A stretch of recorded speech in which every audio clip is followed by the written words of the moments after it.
합니다. 오늘 본문은 좀 많이 길지만 설교 중에 함께 한두 구절씩 읽고 꼭 나누었으면 합니다. 시편 119편은 성경 중에서 가장 길이가 긴 시입니다. 그리고 위치는 신구약 센터 지점에 있다고 볼 수 있는데요. 무려 176구절이나 됩니다. 저자에 대해서는 여러 견해가 있지만 다윗으로 보는 견해가 대부분이고요. 저자는 고난 중에서도 하나님의 말씀으로 큰 위로와 인생의 장애물을 넘을 수 있다고 고백하고 있습니다. 그래서 119편에 매 구절마다 나오는 단어들이 말씀, 법, 규례, 법도, 계명, 율례가 나오고 중심 주제는 하나님의 말씀이라는 것에 아주 많이 강조하고 있습니다. 자, 그러면 오늘은 시편 119편 49절 64절을 표준 세번역 버전으로 함께 읽어보도록 할 텐데요. 말씀이 한 절, 두 절씩 띄워지면 읽어주시고 제가 추가적인 설명을 나누도록 하겠습니다. 먼저 49절입니다.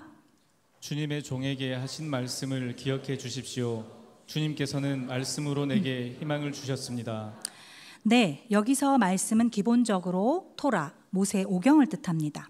이 시의 저자는 하나님의 말씀으로 큰 격려를 받았습니다. 주님의 말씀이 나를 살려주었으나 내가 고난을 받을 때에 그 말씀이 나에게 큰 위로가 되었습니다. 교만한 자들이 언제나 나를 혹독하게 조롱하여도 나는 그 법을 떠나지 않았습니다. 네, 여기서 교만한 자들이란 기본적으로 하나님을 인정하지 않는 자, 세상의 기준으로 내 삶을 판단하는 자들입니다. 때로는 세상의 괴롭힘보다 비웃음, 조롱이 더 힘들 때가 있습니다. 나아가 내 안의 욕심들, 부정적인 감정도 해당됩니다. 내 안에 죄된 모습들이 나를 비웃고 조롱하기도 합니다. 뭐하러 그렇게 하냐고요. 그러나 50절, 51절에는 하나님의 법을 사랑하고 떠나지 않을 때 나를 살려주신다고 합니다. 주님, 예부터 내려온 주님의 규례들을 기억합니다. 그 규례가 나에게 큰 위로가 됩니다. 악인들이 주님의 율법을 무시하는 것을 볼 때마다 내 마음속에서 분노가 끓어오릅니다.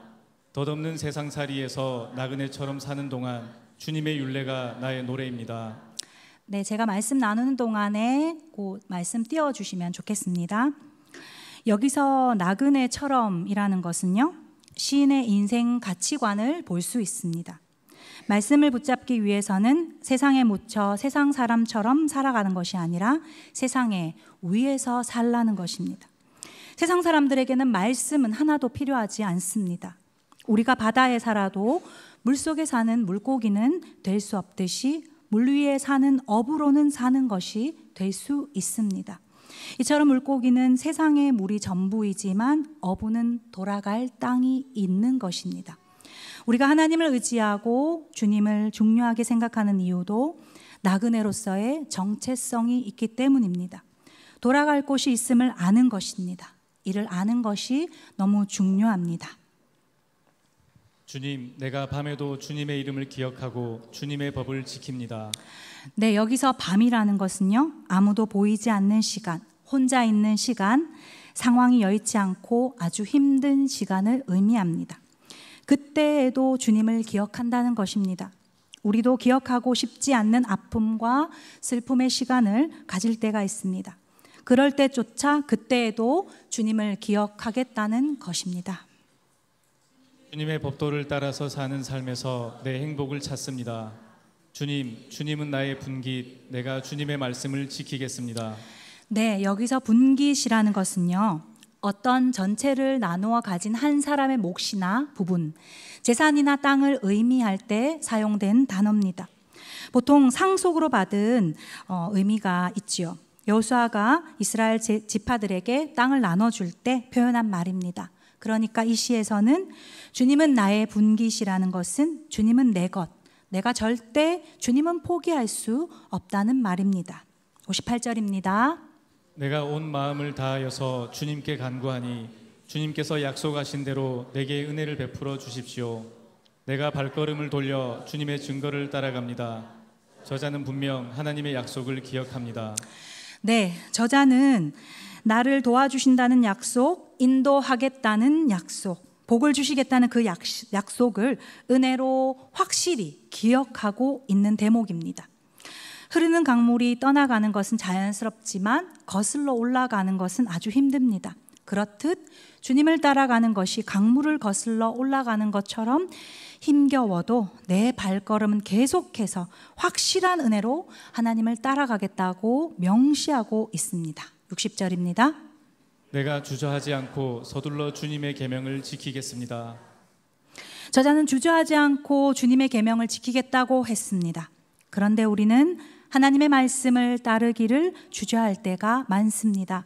미루고 바쁘다고 피곤하다고 변명하면서 주님의 계명을 지키는 것을 주저할 때가 너무 많습니다. 나의 게으름과 나태를 극복할 힘이 내게 있는 것이 아니라 하나님으로부터 나온다는 것을 기억해야 합니다. 그래서 지금 저자는 말씀을 읽고 말씀을 붙들고 있습니다.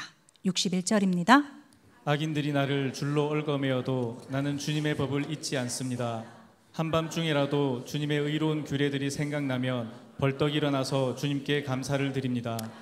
네, 여기서 악인들이란 내 밖에 적이 될 수도 있고 내 안에 죄성이 될 수도 있습니다. 또 어려운 상황들이 될 수도 있습니다. 그렇기에 힘들 때일수록 세상의 이익이나 내 욕심이 아닌 어떤 상황에서도 하나님을 붙잡고 한밤중에라도 우리를 벌떡 일어나게 할 수 있는 하나님의 말씀을 잊지 말라는 것입니다. 63절입니다.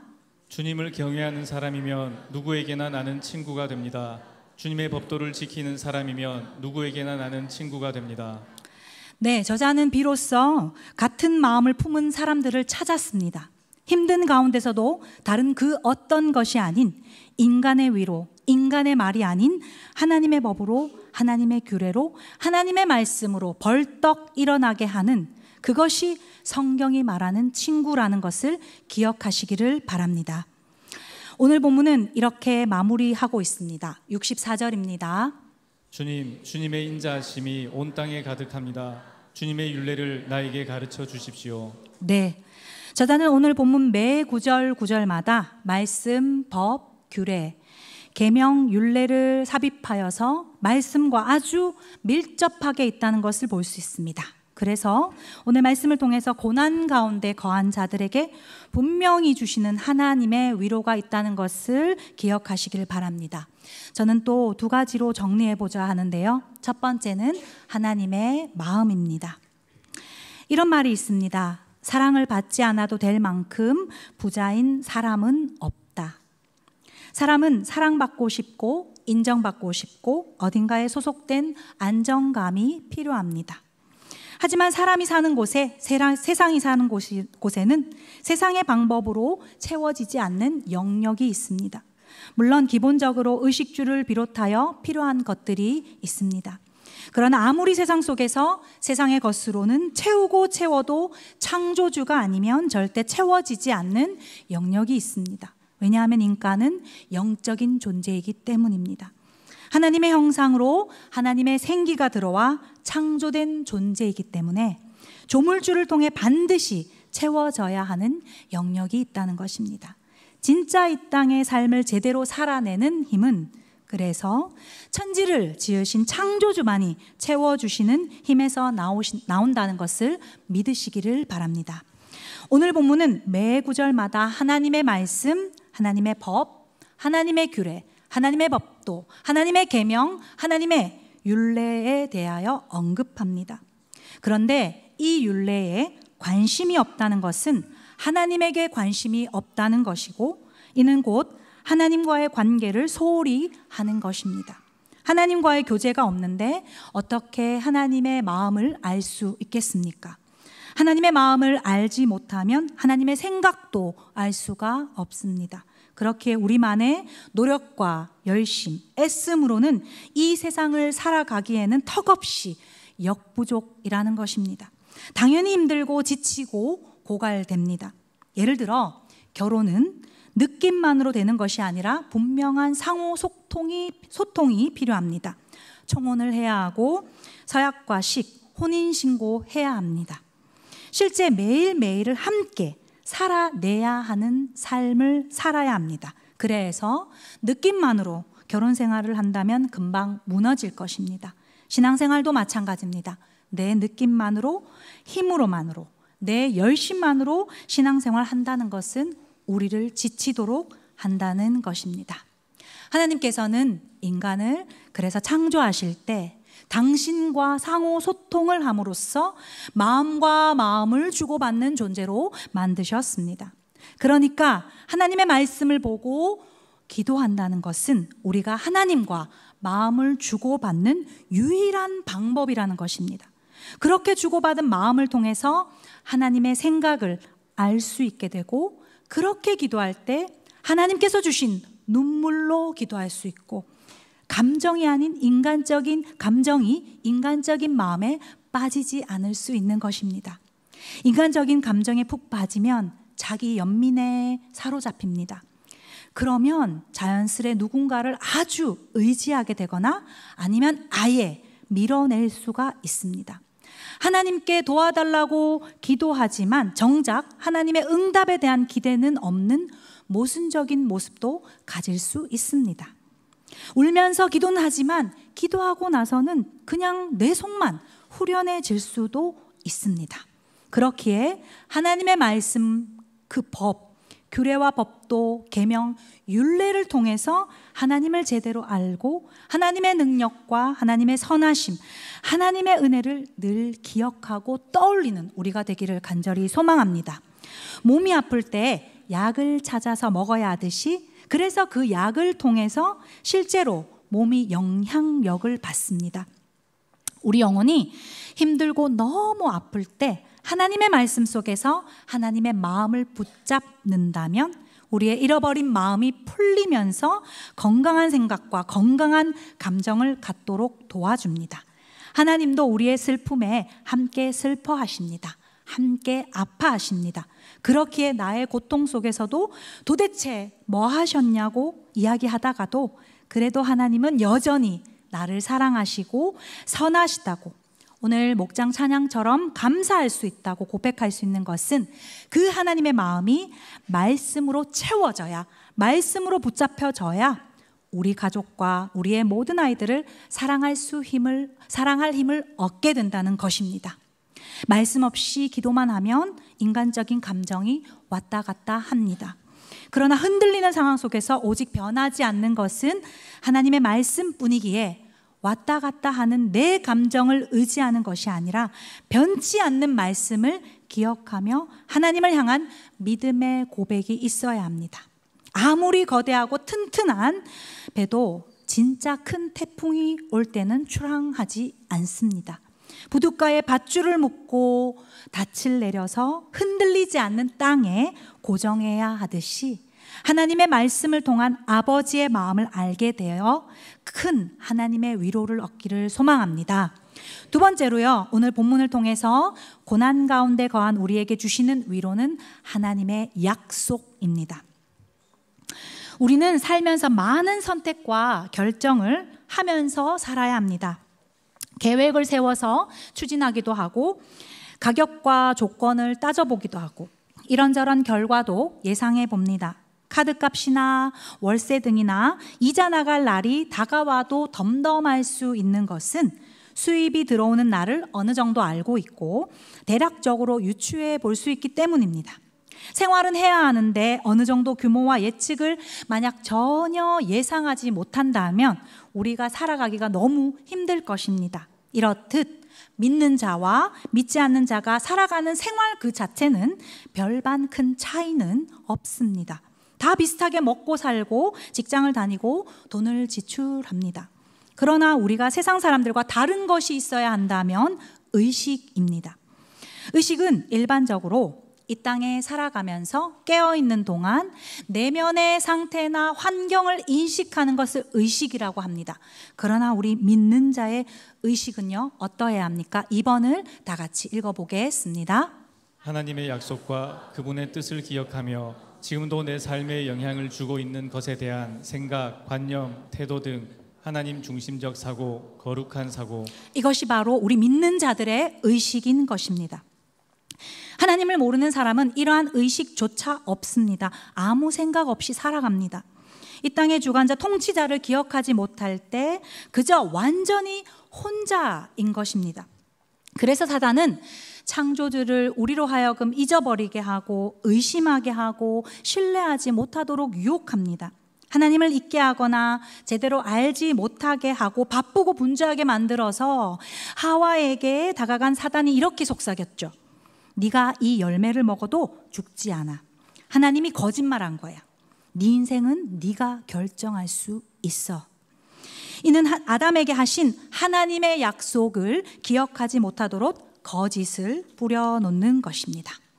이런 일들은 우리 삶에서도 동일하게 많은 부분에서 일어납니다. 그러나 하나님께서는 당신의 말씀대로 당신의 모든 약속을 반드시 이루시는 분이십니다. 믿으십니까? 아멘. 우리 안에 거짓된 죄성과 부족함을 부서뜨리는 힘은요, 그래서 오직 하나님의 말씀, 그분의 약속을 변함없이 믿는 절대 신뢰, 절대 믿음이라는 것을 기억하시기를 바랍니다. 그래서요, 우리는 하나님의 마음을 통해서 우리의 외로움을 완전히 해결해야 됩니다. 또 하나님의 약속을 통해서 우리의 두려움을 완전히 해결해야 한다는 것입니다. 그렇게 성령께서는 말씀을 통해서 우리의 감정만을 다루어 주시는 걸로 끝나시지 않고 우리에게 바른 생각, 바른 지혜, 바른 판단력을 주십니다. 그리고 실제로 그 의식과 태도로 우리 삶을 움직이도록 하는 것입니다. 우리가 어느 날 그냥 갑자기 기분이 바뀌어서 변화되는 것이 아니라 상황이 아무리 힘들어도 그래도 하나님을 신뢰한다고 고백할 수 있는 것은 하나님의 계획과 그분의 약속이 반드시 이루어질 것에 대한 믿음, 성령의 깨우침이 있기 때문에 내 아버지 하나님은 반드시 우리를 도와주실 거라는 선언을 할 수 있다는 것입니다. 하나님께서는 하나님의 약속과 당신의 뜻하신 바는 반드시 이루어 가신다는 것을 확신하는 우리가 되기를 소망합니다. 아주 오래된 영화인데요, 투모로우라는 영화가 있었습니다. 재난 영화였습니다. 내용을 간략히 설명드리면 갑자기 지구에 빙하기가 찾아오게 되고 엄청난 겨울이 미국을 덮칩니다. 그 안에 한 아버지와 아들이 나오는데요, 기후 전문가인 아버지를 둔 아들은 많은 역경 속에서 아버지와 극적으로 통화를 하게 되고 위기 상황 속에서 살아남을 수 있는 지침을 듣게 됩니다. 그리고 아들은 살아남기 위해서 모두가 다 건물의 밖으로 나가는 걸 선택할 때 아버지가 시키는 대로 친구들을 설득해서 한 건물의 도서관에서 많은 양의 책들을 태우면서 불을 꺼트리지 않고 끝까지 그렇게 버팁니다. 그리고 계속 이렇게 친구들에게 말합니다. 아버지가 밖으로 나가지 말라고 했어. 밖으로 나가면 안 된다고 했어. 죽는다고 했어. 여기서 참고 기다리라고 했어. 아버지가 꼭 데리러 올 거야. 꼭 데리러 올 거야.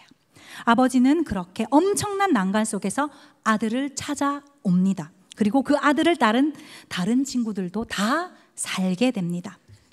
오늘 우리가 함께 읽은 본문에서도 저자의 놀라운 긍정의 힘을 발견할 수 있게 됩니다. 고난 속에서도 살게 된 긍정의 힘을 발견할 수 있습니다. 절규와 고통 속에서도 하나님이 누구인지 고백하고 또 그분을 믿고 믿음의 선포를 합니다. 믿음의 선포라는 것은 믿음을 고백하고 선언하는 것입니다. 오늘 본문의 저자는 이렇게 고난 중에서도 오직 하나님의 진리 지침에만 관심이 있습니다. 다른 것에 관심이 있지 않습니다. 하나님께서 반드시 이루실 것과 말씀을 통해 성경적 긍정을 찾았습니다. 그래서 놀라운 믿음의 의식과 성령의 깨우침 속에 나아가게 된 것입니다. 그럼에도 우리는 삶 속에서 자꾸 벽에 부딪힙니다. 여러 문제, 여러 고난, 여러 고통을 마주해야 될 때가 있습니다.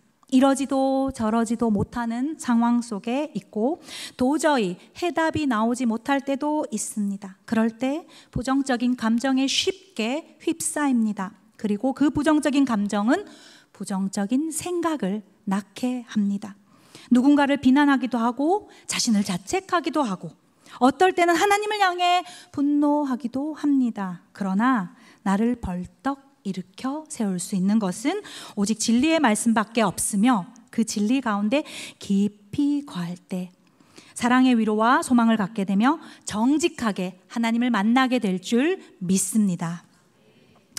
사도 요한이 계시록의 환상을 받았을 때를 잘 아십니까? 도미티안 황제 시절이었습니다. 네로 황제 이후에 기독교인들을 더 잔인하게 탄압했던 때라고 합니다. 불태워서 화형에 죽기도 하고 살가죽이 벗겨져 나가기도 하고 자기 자식을 종교 때문에 배신하기도 했었던 때입니다. 로마 황제가 정치뿐만 아니라 종교에서도 왕이 되어 교회를 공격하고 있었습니다. 그 현실 속에서 몹시도 절망해하고 섬에 유배당했던 사도 요한에게 성령께서 진짜 하나님의 나라, 하나님의 왕국을 보여주십니다.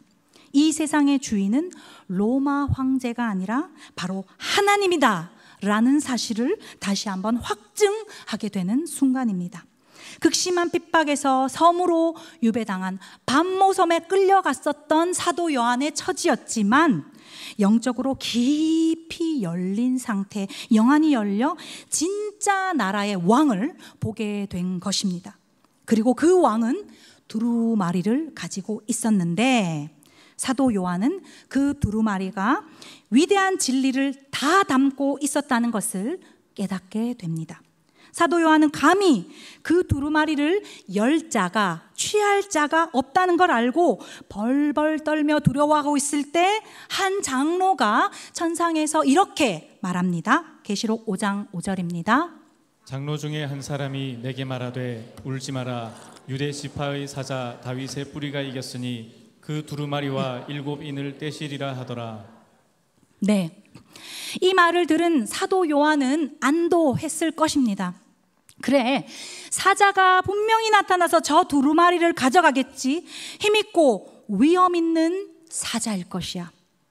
그런데 요한이 본 환상에서는 한 어린 양이 눈에 나왔습니다. 계시록 5장 6절입니다.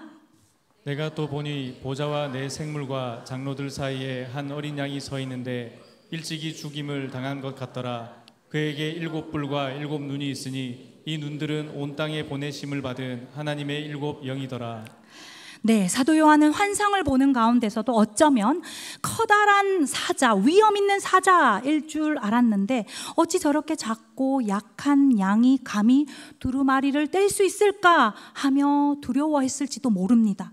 그런데 그 어린 양이 위대한 보좌 앞에 성큼성큼 가서 하나님께 두루마리를 턱 받습니다.